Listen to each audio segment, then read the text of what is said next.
Salve, salve amigos, muito bom dia, que prazer rever vocês. Hoje nós vamos estudar um assunto chamado plano cartesiano, antigamente conhecido como plano de cartas. Nos comentários da postagem, pedi que então vocês abram seus livros na página 6, módulo 1, capítulo 2, página 6. Lá está então o conteúdo e as explicações do que significa um plano cartesiano. Desenvolvido pelo francês matemático, astrônomo, físico e o escambau René Descartes. O cara foi um sujeito assim, muito importante na área da matemática, além, é claro, da filosofia e outras áreas.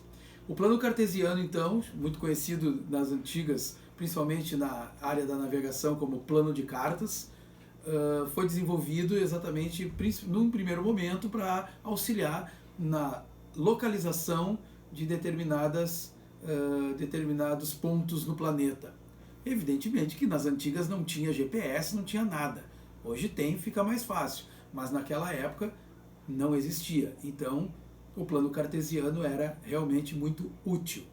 O que acontece? O que é um plano cartesiano?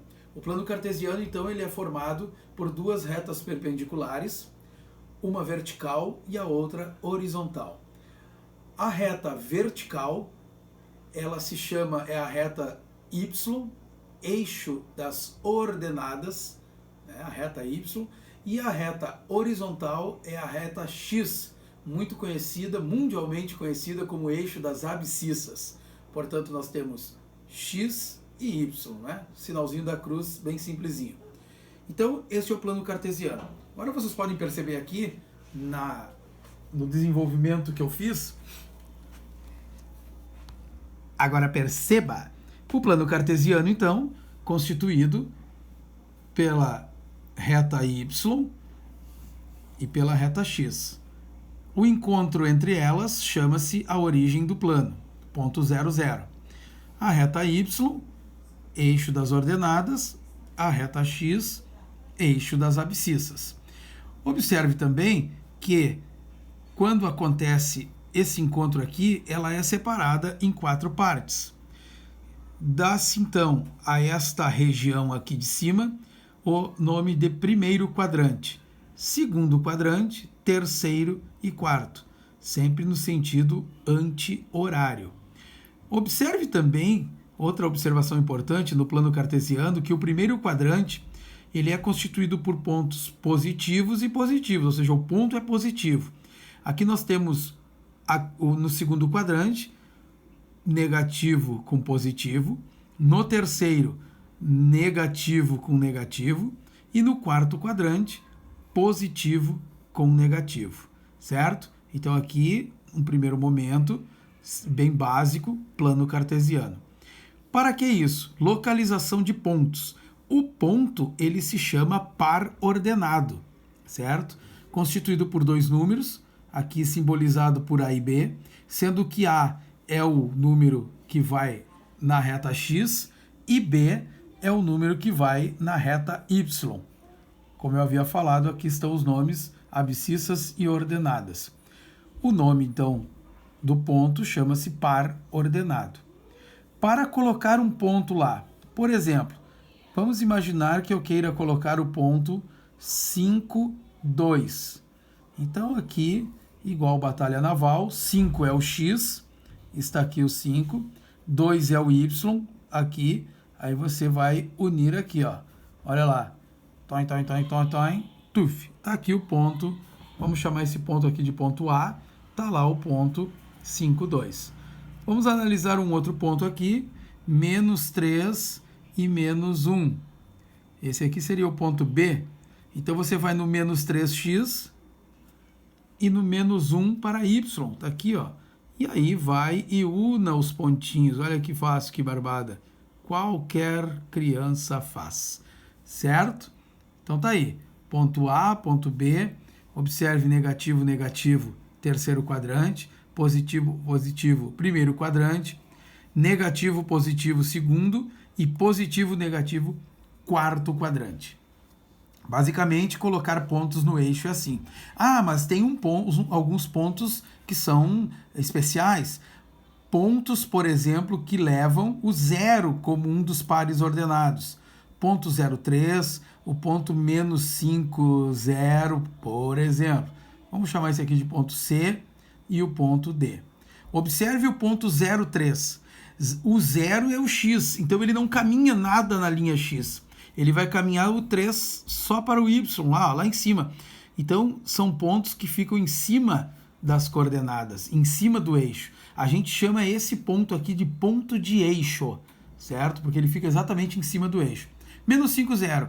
Veja que o menos 5 está aqui, ó, e ele é 0 para Y, então ele vai ficar exatamente aqui. Outro ponto que fica em cima do eixo, certo? Então, esses são os pontos de eixo. Propriedade dos pares ordenados. Propriedade da igualdade. AB igual a CD. Aí eu dei um exemplinho aqui, ó.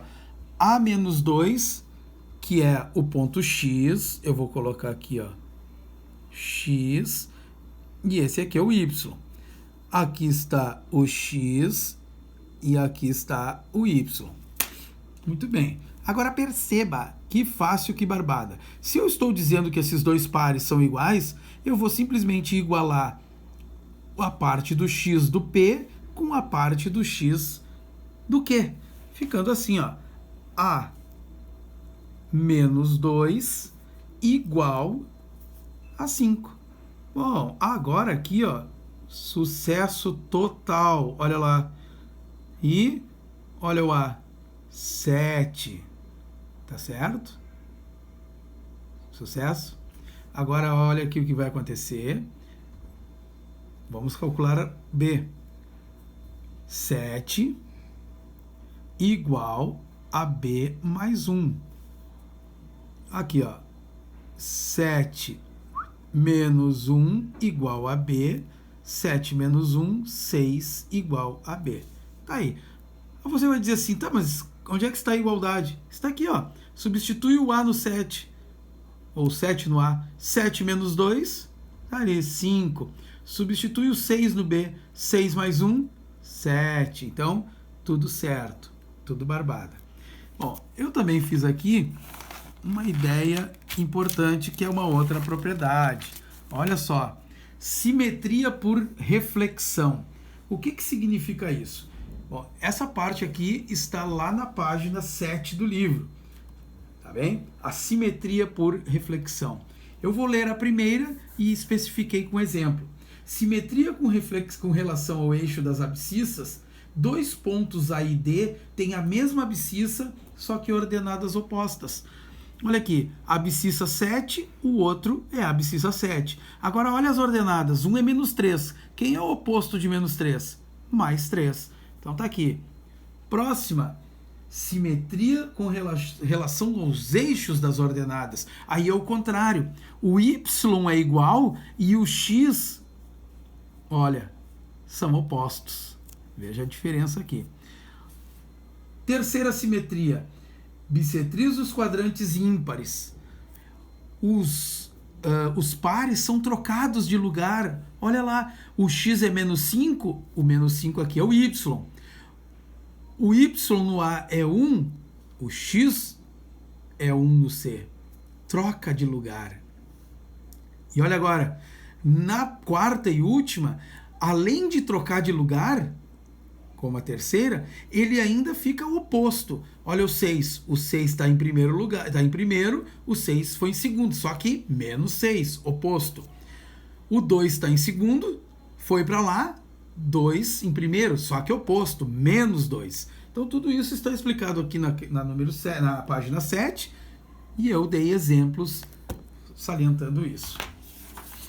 Bom, basicamente, esta é a explicação, ou são as explicações sobre pares ordenados, sobre plano cartesiano, tá bem? Depois, claro, vocês podem ler novamente, assistir esse vídeo de novo, caso não tenham entendido, ou nas postagens ali me perguntar as dúvidas que possam vir a ter. Na descrição da postagem eu vou colocar então quais exercícios vocês vão fazer. e aí tirem foto do caderno e mandem para aquele e-mail que eu indiquei lá. Tá certo, meus comanteiros? Muito obrigado. Qualquer coisa vamos nos falando aí e até a próxima. Que a força esteja com vocês. Um abraço.